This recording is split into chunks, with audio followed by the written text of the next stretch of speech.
I've said for over a week that the 2024 presidential primary has unofficially begun. Now it has officially begun. Donald Trump announced last night that he will indeed seek the presidency in 2024 to make America great again. Again. The speech is getting mixed reviews. I love the guy. It was not my favorite speech that he has ever given. And yet, from the perspective of strategy and rhetoric, it might be the most interesting speech he's ever given. Lots of people noticed that Trump never once mentioned his potential rivals in the race. He never once mentioned Ron DeSantis.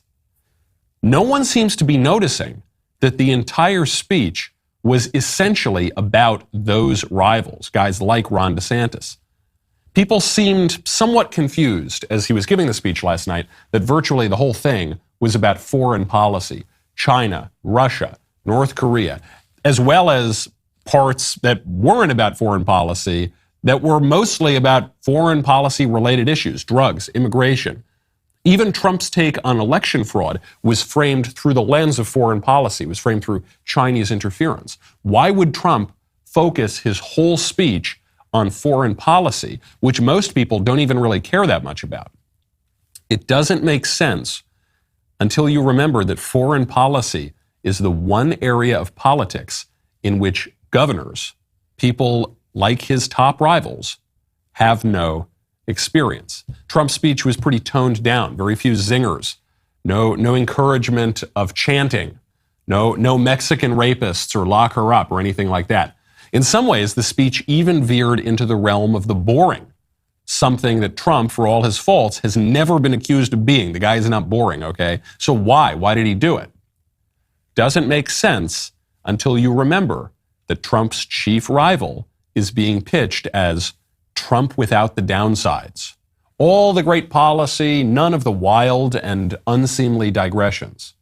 So, Trump chose to present himself in those highly prepared remarks last night as Trump without the downsides. The whole event was planned to a T. It was clearly strategic. It may work, it may fail, but there can be no question about one thing. This is no lark. This is not Trump shooting from the hip. If last night's launch was meant to set the tone for the campaign, Trump intends to run a disciplined race because that man intends to win again. I'm Michael Knowles. This is The Michael Knowles Show.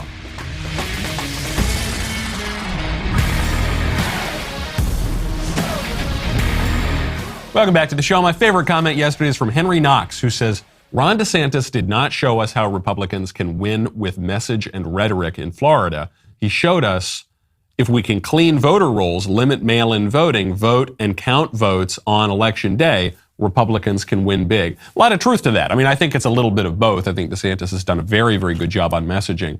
But it's true. You look at what happened in Florida, it wasn't just in Florida. Texas did very well for Republicans. Ohio did very well for Republicans. What's the unifying factor? Is it soaring political rhetoric? Is it really keen messaging? No. The common factor there is the Republicans cleaned up the election issues and insisted upon election integrity, and Republicans around the country would do well to take note and implement the same sorts of things, okay? We have got to do that. I know people are on edge. When I'm on edge and I want to relax a little bit, you know where I turn? I turn to Thompson Cigars. Right now, head on over to ThompsonCigar.com, use promo code Knowles20. Do you know what I had last night as I was driving back from the office? I decided to have a little dessert in my car ride back. I had a delicious cigar. Where do I get my cigars? I go to Thompson. I have been a Thompson customer for 17 years. These guys are absolutely the best. I love them. Whether you're working from home or just kicking back after a long day at work, there is no better way to relax than with a premium cigar. These guys have a century in the business, more than a century in the business. They really know their stuff. If you don't want to commit to a whole box of cigars, then you can check out their samplers are absolutely amazing.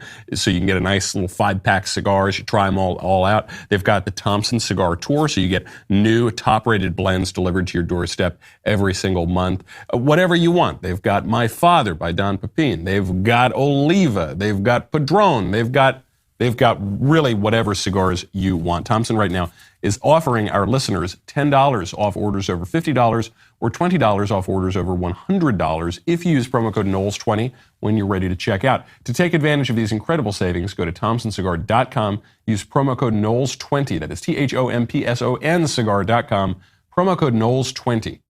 The speech last night was, paradoxically, the least interesting and most interesting speech Trump has ever given. Most interesting because it was intentionally the least interesting. We knew from the very top of the speech, Trump was going to announce. How did we know? Because they announced it before he got on stage. Gentlemen, please welcome the next President and First Lady of the United States of America, President Donald J. Trump, accompanied by Mrs. Melania Trump. So there you have it, right there from the open. It's not the former president. It's not the Donald. This is the future president and the future first lady. Okay. So he comes on, he milks the Lee Greenwood song, proud to be an American. Trump just there. Totally he seemed energetic. He seemed ready to go, nice and bronzed, vigorous, full of life. The guy does not really seem to age. It's amazing to think he came down that golden escalator 2015. That's 7 years ago. It's a long time, especially when you're up there in your 70s. Trump seemed basically as young and vigorous as he ever did. Maybe it's the aspartame and the Diet Coke has just sort of pickled him and he doesn't age. But either way, this was not a Joe Biden scenario. He came up, he looked pretty strong, he looked pretty vigorous. But this was not a 2015 speech. This was not the Mexican rapists are killing everybody and we need to deport them and we got to get tough on crime. This was an elegant speech, as he put it. In fact, he didn't even really focus on the 2020 election was stolen kind of line that Trump has been harping on for the past 2 years. He touched on it, but only a little bit briefly and only with a little bit of a wink. For the first time in memory, China was reeling and back on its heels. You've never seen that before, because the United States was outdoing them on every single front, and China was paying billions and billions of dollars in taxes and tariffs. The farmers know that because they got 28 billion of it. No president had ever sought or received $1 for our country from China until I came along, and we were getting hundreds of billions of dollars. Many people think that because of this, China played a very active role in the 2020 election. Just saying. Sure, that didn't happen. So this was an important piece of rhetoric here because it shows you, one, Trump was not going to focus on 2020 was stolen. We see that he didn't touch at all on the questions about voting machines and the recounts and the dragging on the count until a week later. He didn't focus on that at all. He did focus on some interference from China, but he did so in a lighthearted way. This wasn't a madman driven crazy by having the election stolen from him and pulling his hair out. It was with a little bit of a wink and a nod. Listen, I'm just saying. Okay, we would never talk about that, but look, China, maybe they did it, and he moves on. I suspect, was in that speech to signal he's not going to give up on the issue of election integrity, but he's not going to let it dominate his thinking. This is a man, as he presents himself, who is in control of his emotions and can even sort of make a joke about something really awful that he believes happened. Then he focused the whole thing on the future. For a while, he used this phrase, and I couldn't quite figure out what the phrase meant, but it's a really brilliant little piece of political rhetoric. See if you can figure out what the phrase means. In order to make America great and glorious again, I am tonight announcing my candidacy for President of the United States. Together, we will be taking on the most corrupt forces and entrenched interests imaginable. Our country is in a horrible state. We're in grave trouble. This is not a task for a politician or a conventional candidate. This is a task for a great movement that embodies the courage, confidence, and the spirit of the American people. This is a movement. This is not for any one individual. This will not be my campaign. This will be our campaign all together. So I got those moments wrong in the speech. The piece of rhetoric there that's really, really important is Trump answering his critics who say, you're a narcissist and everything's about you. And Trump is saying, it's not about me. This is about you and it's about us together. It harkens back to that really brilliant moment of rhetoric in the 2016 campaign when Hillary had unveiled her motto, I'm with her. And he said, I'm with her? That's not my motto. I'm with you. That's my motto. Totally changes the subject even of that motto. For Hillary, the subject was all these little peasants are just, paying obeisance and pledging fealty to Her Majesty, Hillary. And with Trump, he says, no, it's my campaign, and I'm saying, look, I am with you. And the campaign, even though I'm the one running it, it's really all about you. And Trump finally got back to that, and I think it answers the narcissism charge.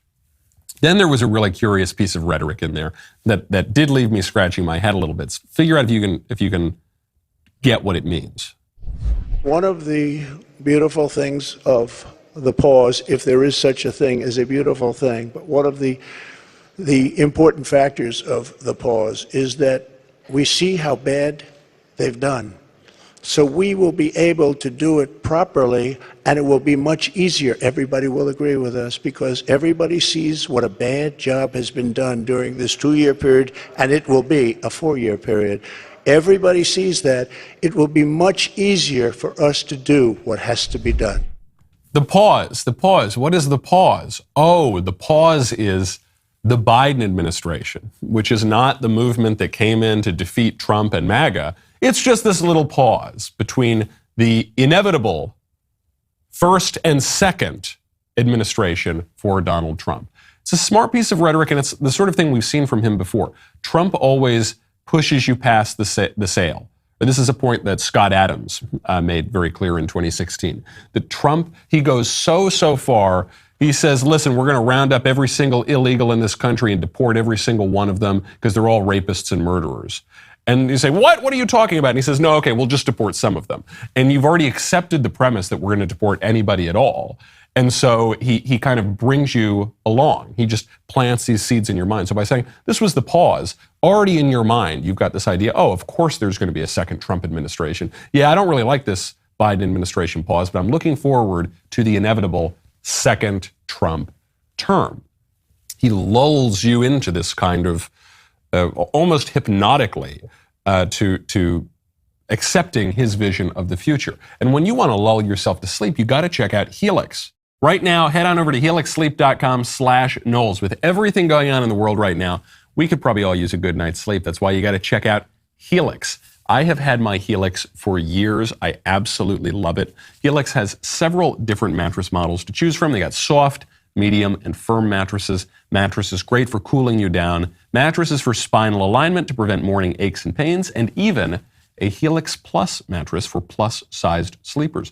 Are you nervous about buying a mattress online? You do not have to be. Helix has a sleep quiz, matches your body type and sleep preferences to the perfect mattress for you. Why would you want to sleep on someone else's mattress? Why do you want to sleep on my mattress? Well, listen, don't answer that, all right? You want to sleep on your mattress. Go to helixsleep.com/Knowles. You take that 2-minute sleep quiz. You're going to find the perfect mattress for your body and sleep type. They've got a 10-year warranty. You get to try it out for 100 nights risk-free. They will even pick it up for you if you don't love it. You will love it. They've got over 12,000 5-star reviews. Financing options makes it super duper easy. For a limited time, Helix is offering up to $350 off all mattress orders and 2 free pillows for our listeners. This is their best offer yet. So hurry on over to helixsleep.com/Knowles. Trump then came back to a theme that he did it in a subtle way, but he also came back to a theme that made clear that he is not going to just be running some squishy, cut your taxes, GOP establishment kind of campaign. He talked about the center of American life. We will defend the rights of parents, and we will defend the family as the center of American life. But who would think, standing up here 10 years ago, 15 years ago, that a politician, and I don't like to think of myself as a politician, but I guess that's what I am. I hate that thought. but that a politician would be up saying, we will defend parental rights. Of course you're going to defend it. Who would think that we even have to mention this? Who would think it even should be a subject to be talked about? We have to defend parental rights. Can you believe this?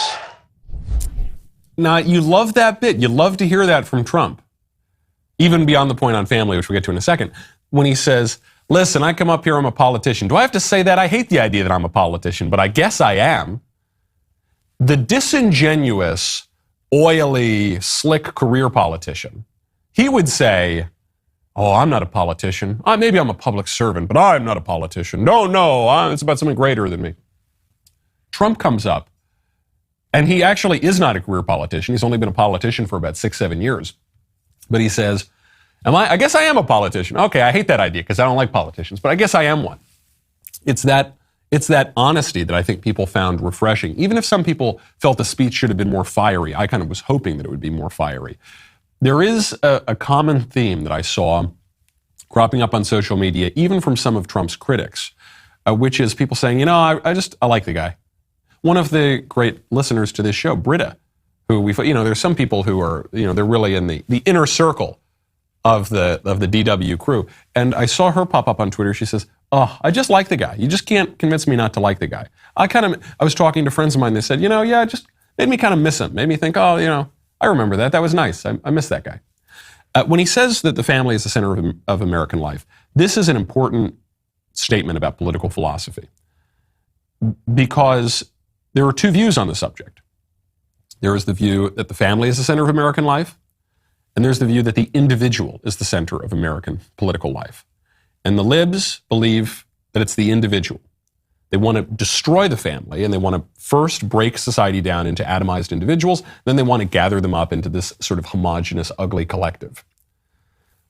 The libertarians also tend to view the individual as the center of American life, because they think that our politics essentially come down to natural rights and entitlements that we get as individuals.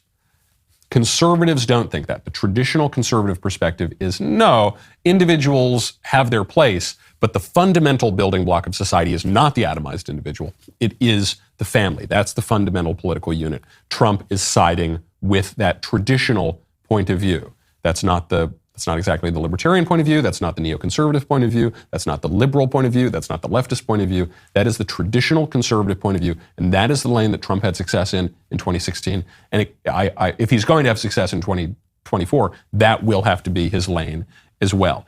Then he got a little zestier. Then he made some tangible promises. I thought the best promise of the night had to do with a sort of oblique acknowledgement that things went wrong during COVID. As commander-in-chief, I will get Biden's radical left ideology out of our military, and I did.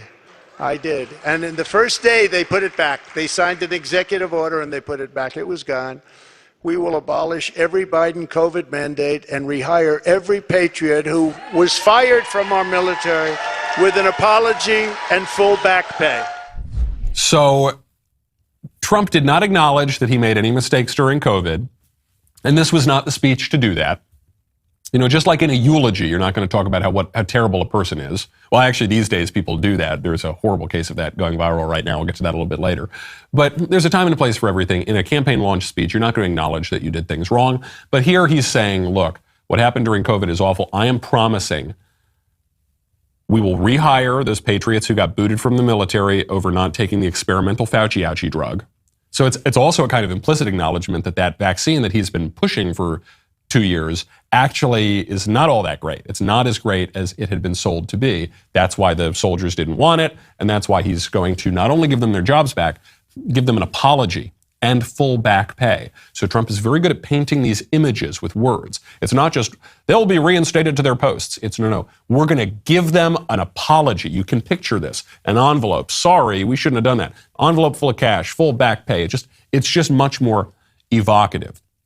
Then he gets to the issue of voter integrity in a more tangible way. What are you going to do, Trump? If you say the 2020 election was stolen and the libs basically rigged it and took it from you, well, who's to say that they're not going to take it from you in 2024? What are you going to do that's going to stop that sort of thing from happening? To eliminate cheating, I will immediately demand voter ID, same-day voting, and only paper ballots. Paper ballots, same-day voting, voter ID. So simple. And we want all votes counted by election night. Great. This is the right answer. 3 simple things: voter ID, same-day voting, only paper ballots. Simple. I can remember that. This is very, very popular, especially obviously with Republicans, but with moderates, centrists, even center-left as well. Easy to remember, very, very tangible. And then the most zesty, the most flavorful, spicy kind of moment in the speech was Trump decided to take on the issue of drugs. We're going to be asking everyone who sells drugs, gets caught selling drugs, to receive the death penalty for their heinous acts, because it's the only way. We don't need any more blue ribbon committees. I don't like to say this, and I don't even know if the American public is ready for it, and a lot of my people say, please don't say that, sir, that's not nice. They kill 500 people each on average, and if you don't do this, in China, when I was with President Xi, I said, President, do you have a drug problem? No, we don't. He looked at me like I didn't know what I was doing. No, we don't, because we're very tough on these guys. So this is great. I loved it. I mean, I myself wished we got more of that. We're going to kill all the drug dealers. Bah! That's kind of what I wanted from the speech. Trump obviously took a different strategic tack, but I'm glad we got this in here. It raises a question, though. Okay, now Trump is promising he's going to give the death penalty to drug dealers. But Trump's signature domestic legislative achievement was something called the First Step Act, which let a bunch of drug dealers out of prison. That was the whole point of the First Step Act, was to let drug dealers out of prison. So it's a total 180 on his previous position here. How's he going to back it up? I mean, how is he going to justify that? What is his rationale for that complete reversal? Might just be, hey, I thought about it, or hey, I fired some stupid advisors, or whatever. I think he does have to answer for that, though, if he wants that promise to carry any weight. And then finally, he ended on a note of humility. And this note of humility I found quite refreshing. I am asking for your vote. I am asking for your support. And I am asking for your friendship and your prayers on this very incredible but dangerous journey.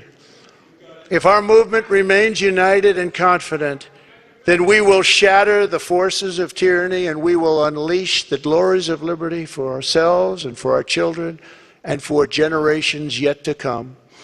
America's golden age is just ahead, and together we will make America great again. Okay, there you have it. And he says, I'm asking for your prayers. I really liked this moment because there is a misperception among Trump's critics that the man, he's just a narcissist and all he thinks about is himself and he's just the most egomaniacal person in the whole country. I don't think that's true. I think Donald Trump has far greater humility than the vast majority of people in politics. He jokes about it. He puts his big name in letters and he talks about Trump, but he will give you little hints that he's actually got a much deeper sort of humility. You remember one time he was asked about having a drink, and he said, I've never had a beer. I'm probably the only president in history who can say that I've never had a beer. It's the best thing you can say about me. It's the only good thing you can say about me. And he's kind of joking. He's like, yeah, I know people criticize me. I've got all these problems, but look, I've never had a beer, actually. I don't like to drink. Trump is the guy who leans down and he just picks up the Marine's hat when it falls off his head. It wasn't a big photo op. I don't think he was conscious of it at all. It's just the sort of thing to do. He says, hey, can you pray for me, please? Hey, guys, this isn't just about me. I think this whole system is terrible. I'm not running to get all sorts of plaudits at the fancy parties. They don't invite me to the fancy parties. The people who run the real sophisticate set, they don't like me and they've never liked me. So I'm just here to get some stuff done, okay? I'm here to fix the ice rink. I'm here to fix the economy. I'm here to fix our trade deals, fix our foreign policy. So I thought it was a great dose of humility. If this is the tone of his campaign, he'll be answering his critics. He will be. The arguments against him will will fall apart, particularly that he's a loose cannon and he can't control himself and he's undisciplined. That was a disciplined speech last night. Is it enough to overcome his younger rivals who are more in the political spotlight right now? That remains to be seen. Now, where can you arm yourself with all the sorts of facts and arguments that you need to fight in the public square on your own? You got to go check out PragerU. You know, you can search for hours for reliable, trustworthy information and still not find what you're looking for. What if you could find all the information you need all in one place, completely free? Well, now you can with the PragerU mobile app. PragerU offers accurate, fact-based content about politics, culture, economics, history, and America. You can access it all on the PragerU mobile app. They've been reliably putting out fact-based, family-friendly, pro-American content for a long time. Now with the PragerU mobile app, you can get all the great content that you want from PragerU, such as their 5-minute videos, short documentaries, and popular podcasts, 100% free. Download the PragerU mobile app right now on Google Play or the Apple App Store to watch PragerU videos completely ad-free. And plus, you will get exclusive access to never-before-seen footage from private PragerU events with great thinkers like Dennis Prager, Jordan Peterson, Chris Rufo, and yours truly, actually. It's fast, it's easy, it's free. With the PragerU mobile app, you will get all the information you need to defend what you believe, share the truth, and easily become the smartest person in the room. Download the PragerU app today. Before that extremely disciplined speech last night, Trump had been lobbing some attacks at his potential rivals, specifically Glenn Youngkin in Virginia, who could run for president, could make a pretty good run at it, and Ron DeSantis, who is Trump's chief rival right now down in Florida.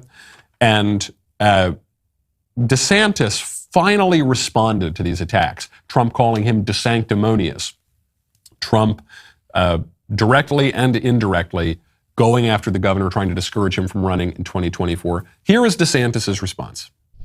One of the things I've learned in this job is when you're leading, when you're getting things done, yeah, you take incoming fire. That's just the nature of it. I roll out of bed in the morning. I've got corporate media outlets that have a spasm, just the fact that I'm getting up in the morning, and it's constantly attacking.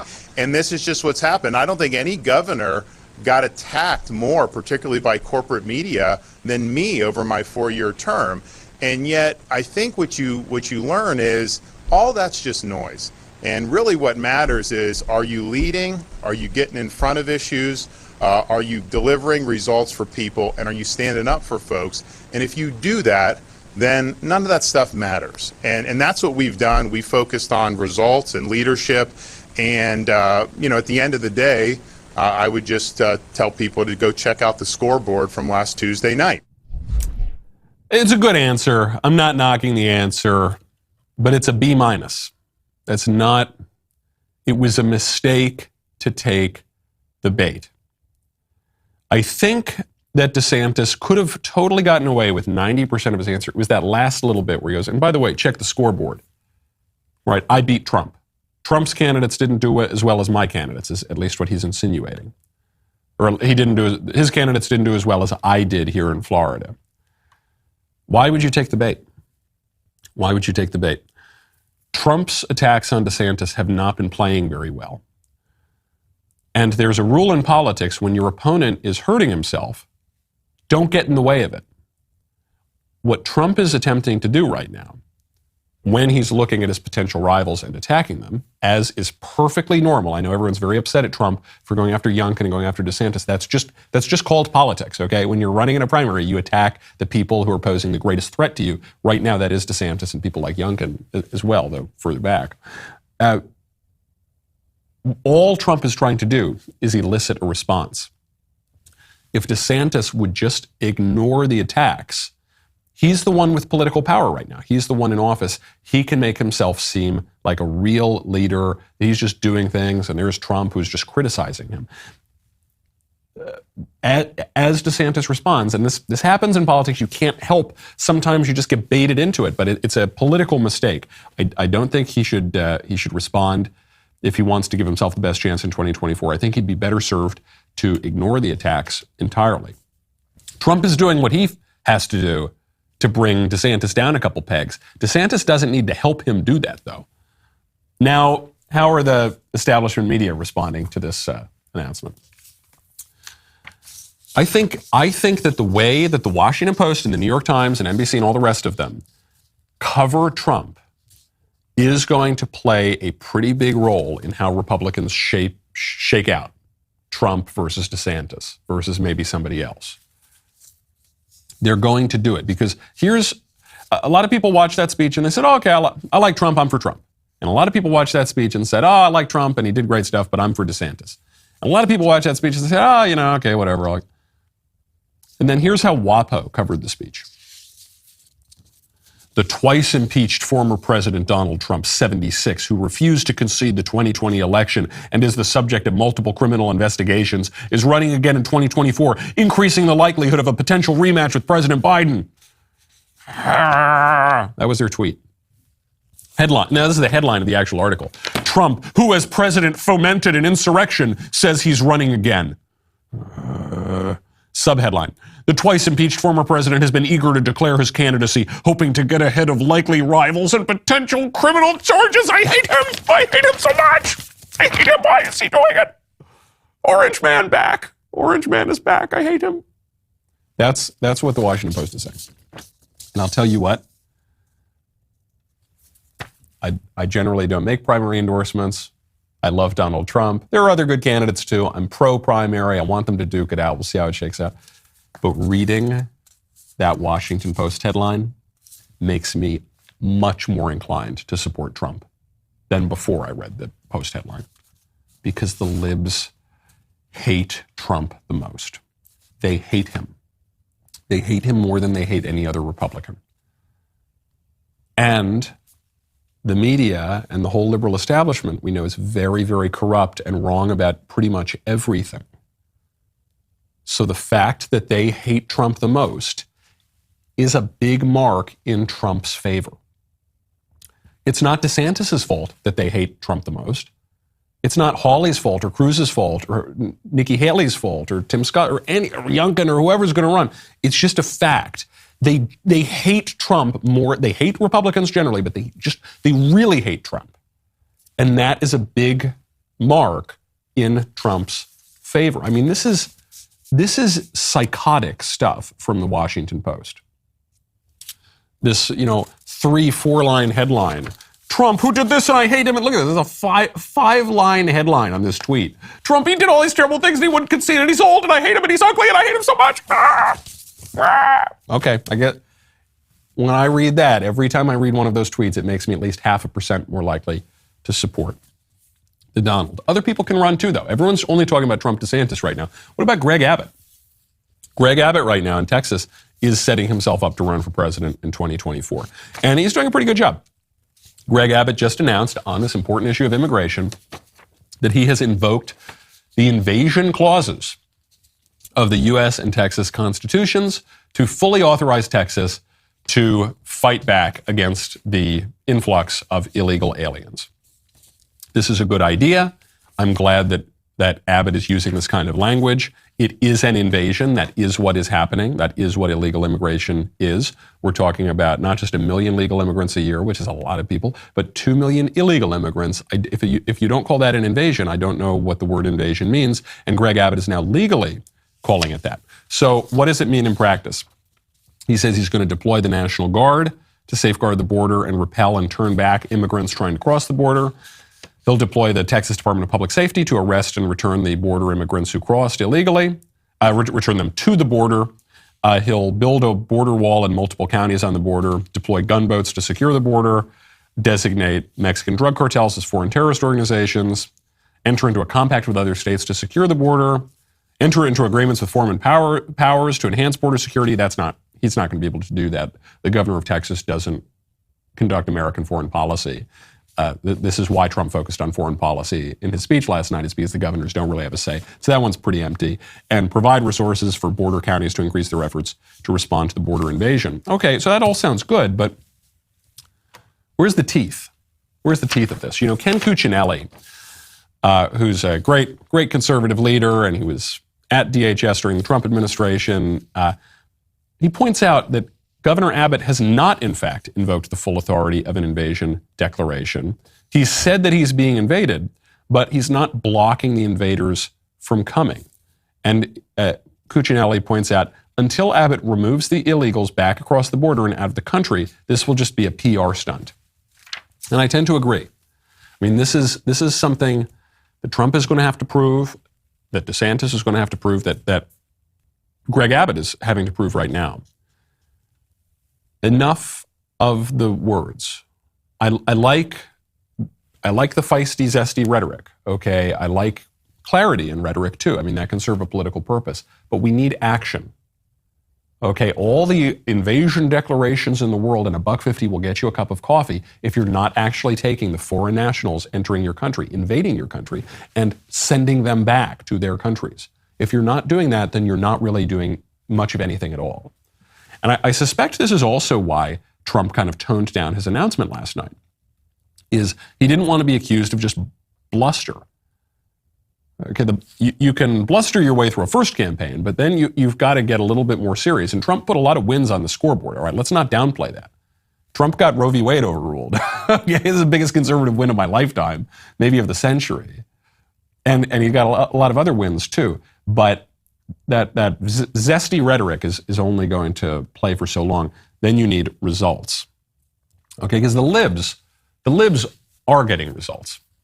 At the G20 summit, Klaus Schwab, for some reason, the head of the World Economic Forum, for some reason, is speaking alongside the world leaders of the 20 most powerful nations on earth. Klaus Schwab came out. He said, we are going to transform the world.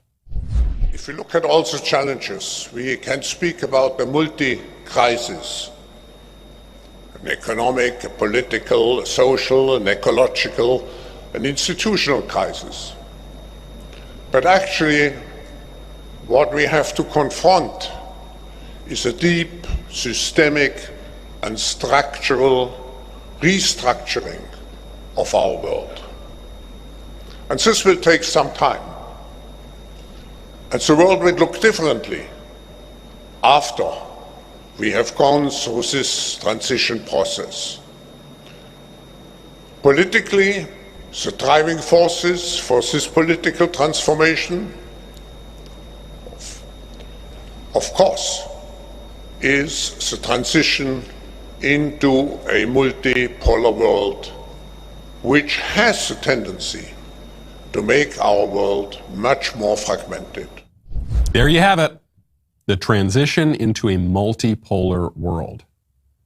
When they talk about the Great Reset, when they talk about the World Economic Forum's agenda, what they are talking about in the bluntest terms is the end of American hegemony. The fact that he's even standing up there, I love the way. And what we will do in the future is we will get rid of all of your food and you will eat all of the bugs and you will live in your little pods and you will not have your countries anymore. Excuse me, Mr. Schwab. Who are you? Why are you there? Who elected you? What? I am the ruler of the World Economic Forum and you will eat the bugs. You will. Sir? Who are you? Why are you doing this? But he is right. Listen, just because the guy has bad ideas, just because the guy is prescribing bad things for the world, doesn't mean that what he is describing is inaccurate. Very often people have terrible ideas about how to move forward into the future, are pretty perceptive about describing the present. Karl Marx, for that matter, was pretty good about his perception of the flaws of the capitalism of his age. His prescriptions were horrible, but Klaus Schwab is recognizing this, that there is a movement away from American hegemony into a multipolar world. That is in many ways what the MAGA movement is about. MAGA means make America great again. It's not reduce taxes again, or make us totally free individuals again, or do whatever you want again, or whatever. It's not. It's make America great. National greatness, which is a push against this multipolar world where America does not have any power anymore. You know, that's the big fight here, okay? And Trump, channeling Ronald Reagan's campaign line, has really repopularized this idea of American greatness. Now, do Americans really want to be the global hegemon anymore? That remains to be seen on the left and the right. But that is what the battle is going to be about. And we're up against some pretty serious people. You know, I talk a lot on my show about the squishes, the sort of spineless jellyfish, Adam Kinzinger, former Congress lady, future president in her own mind, Liz Cheney. It's kind of behavior you would never dream of engaging in or modeling to your son or daughter, and yet the numbers are in. Most of you squished this very morning. Did you know? You probably didn't even know you were doing it. You might be squishing right now if you are still not shaving with a Jeremy's razor. If you're still using one made by a company that has explicitly said that you are toxic, you're one, shaming yourself. You are two, funding those radical gender ideologues who wish that you would just disappear down a drain with your unwanted stubble. Don't squish on the truth.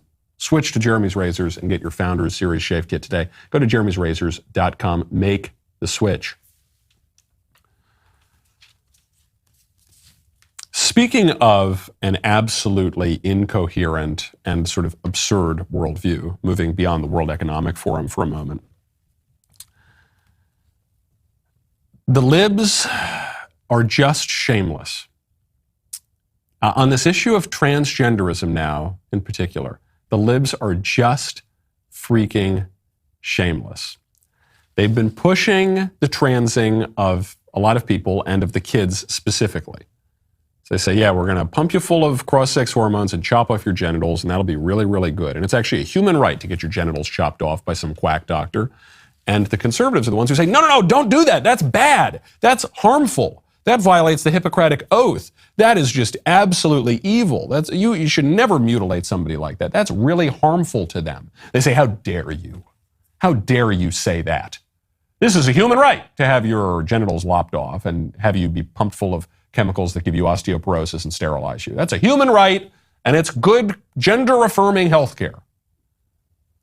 Until now, they're making the opposite argument. Because now some people are saying, okay, look, if we have to go along with the transgender madness and we have to let the boys into the girls' room and have the boys compete on the girls' swim team. Okay, well, if you're forcing transgenderism on us, then at the very least you have to say that the boys who compete on the girls' swim team, in order to not have a completely unfair advantage, they at least need to go through the transition surgery, right? They at least need to take all those hormones you're telling us that they need, and they at least need to, chop off their genitals, or they at least they can't, if they're going to do it, and again, I'm not saying that they should do it, but if they're going to do it, then they at least have to actually do it, right?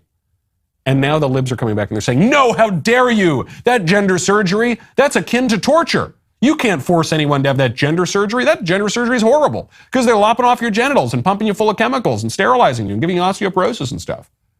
I said, wait. That was the argument I was just making. And when I was just making that argument against transgenderism broadly, you told me to shut up and I was evil and that I was violating human rights. But now that it's convenient for you, now that we're saying, okay, if you're going to do it, at least you got to go the whole way. Now that it's convenient for you, you're acknowledging that I was right in the first place. This is what the Associated Press has done. AP has said in scores of countries, including parts of the U.S., transgender people must undergo painful, complex surgeries that often render them sterile before their genders are legally recognized, a practice human rights groups have condemned as torture.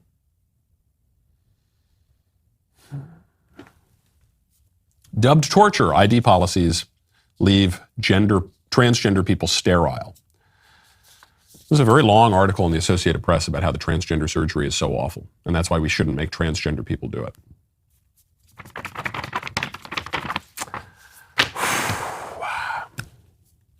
If the transgender surgery is torture, if it is disordered, if it is unhealthy, if it causes undue pain, then all of those things would be true whenever someone has the surgery. It cannot be the case that the surgery is good, wonderful, necessary health care when someone wants it, and evil, torture, painful, scary, disordered, torturous when someone doesn't totally want it.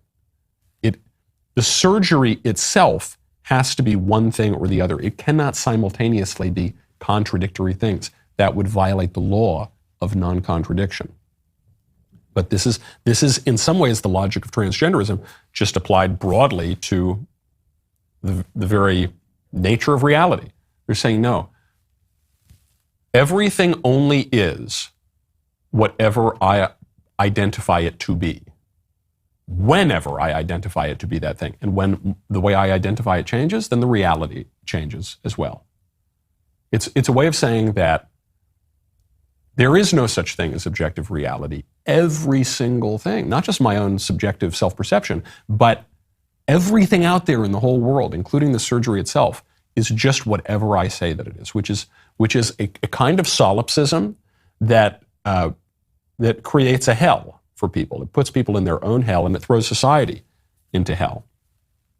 And it just reminds you, too, these people are completely disingenuous, okay? We can make logical arguments until we're blue in the face. They don't care. They are immune to logic because they're saying that reality is not reality. Reality is just whatever I want it to be. That the exact same surgery can be necessary medical care and torture, depending on what I say, depending on when it is convenient for my argument, which is why we should not accept any of it. Don't try to find a middle ground. Don't say, well, okay, maybe, listen, people should be able to transgender themselves after the age of 18, but not before the age of 18, or maybe after the age of 12, but not before the age of 12, or now it's like the age of 8 or something. No, there's no middle ground. Just say no. No. And it also reminds us that politics that only is about consent is preposterous. Can't just be, well, it's torture or it's affirming good, healthy medical care based on your consent. No, your consent has nothing to do with it. Consent is an important category on its own, but it has nothing to do with the nature of that thing. It's the same argument that when a mother wants a baby, it's a beautiful baby. When a mother doesn't want a baby, it's a stupid clump of cells that doesn't mean anything. No, your desires do not dictate reality.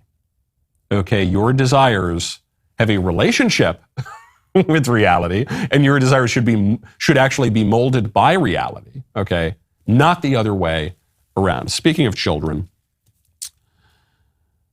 a woman just went viral on TikTok. This is so sad. This is so sad. It's a woman went viral on TikTok giving a eulogy for her recently deceased father. Here's what she had to say about her dad. But Dad, please know that while I am grateful and highly aware of all that you've given this family, I still don't miss you. When you died, I felt like there was a hole. I missed something, but it wasn't you. It was the idea of what you could become. I missed being able to hope and wish that one day you turn a corner and see the world from my perspective. I missed the idea that one day you might help me fight for the things that matter. I missed my fantasy of you. Because when you died, it solidified the fact that you'll never be what you could have been, but only what you are. And what you are is a racist, misogynistic, xenophobic, Trump-loving, cis-straight white man. That is all you will ever be to me. And Dad, before you tell me to respect the dead, please remember that you disrespected and disregarded the lives and deaths of entire communities of people with your ideology. You told me to never back down, so I won't. You know for a fact that even against you, I'm not afraid to share my peace. You are everything I aspire not to be, and I refuse to stand up here and sing the praises of a man who was the paradigm of white supremacy. So I'll take your racist mindset, I'll take your money, and I'll take your advice. And I swear to God I will make this world a better place. Not at all because of you, but in exact opposition to you. Shocking, of course, but it really shouldn't be shocking. This is what happens in totalitarian regimes, in the total state. This is what happens, that children are turned against their parents. This is one of the final stages of family breakdown, when the regime, when the ruling ideology is able really to crack that family in half. And there has been a very concerted effort for at least 60 years now to destroy the American family by a strategic political left that has succeeded every single step of the way because it met with feckless resistance from the right which also retreated from defense of the family as the fundamental political unit and embraced a bunch of platitudes about how society is really just about the individual and do whatever you want, just don't make me pay for it. And so they conceded the whole culture and they conceded that fundamental unit. Now you've got whiny kids attacking their fathers, which is nothing new, but to do so during a eulogy after the father has died, that really would be unusual.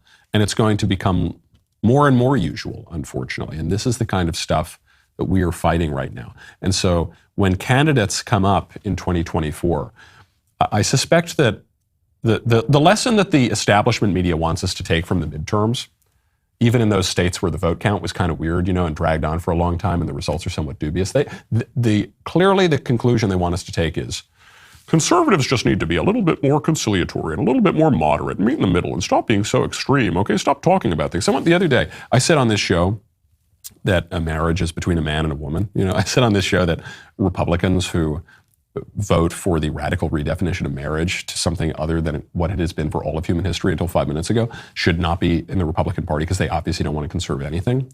And I had these people post about me on social media. They said, this is an extreme, radical, far-right, fascistic, absolute maniac who says this. Why? Because I expressed the view that Barack Obama held in 2011. I expressed the view that the current Democrat president held 11 years ago. Joe Biden and Hillary Clinton, same thing. That's how fast this is moving, okay? And the candidates who just say, well, we're going to all come together in kumbaya, that's not going to do it, man. People are looking around. They're saying, our country is being invaded. That's what Greg Abbott's saying. Our country doesn't have borders anymore. You've got Klaus Schwab and the World Economic Forum saying, we will destroy your hegemony and your culture and you will eat the bugs. You've got the educators saying family is evil and we're going to redefine the family and don't listen to your awful parents. We've got political leftists talking about taking kids away from parents if the parents won't transgender the kids and mutilate them and sterilize them. And now they're admitting that these procedures that they previously defended do sterilize people, and they are akin to torture. They're absolutely right about that. Those are the stakes in this election, okay? And we need a big candidate with a big vision who is not just going to focus on one little issue or this little issue or even just domestic or just foreign policy. We need a candidate who's going to take on the whole kit and caboodle. Who is capable of that? We will find out during a primary process. The rest of the show is going to continue now. We'll be talking about a story that really has fascinated me, the FTX collapse. This is the second largest crypto exchange in the world. It was run by the second largest donor to the Democrat Party during the midterm elections. And it's this guy who prattles on and on and on about what a wonderful guy he is, Sam Bankman-Fried. And he's this sort of holier-than-thou lib, this preening virtue signaler. And it turns out he's one of the biggest scam artists of the century. The whole thing collapsed. I don't know anything about crypto, so I'm interviewing Eric Voorhees, who is one of the OGs, truly one of the experts and leaders in the whole space. We've got that coming up on the member block. If you're not a member, click the link in the description and join us.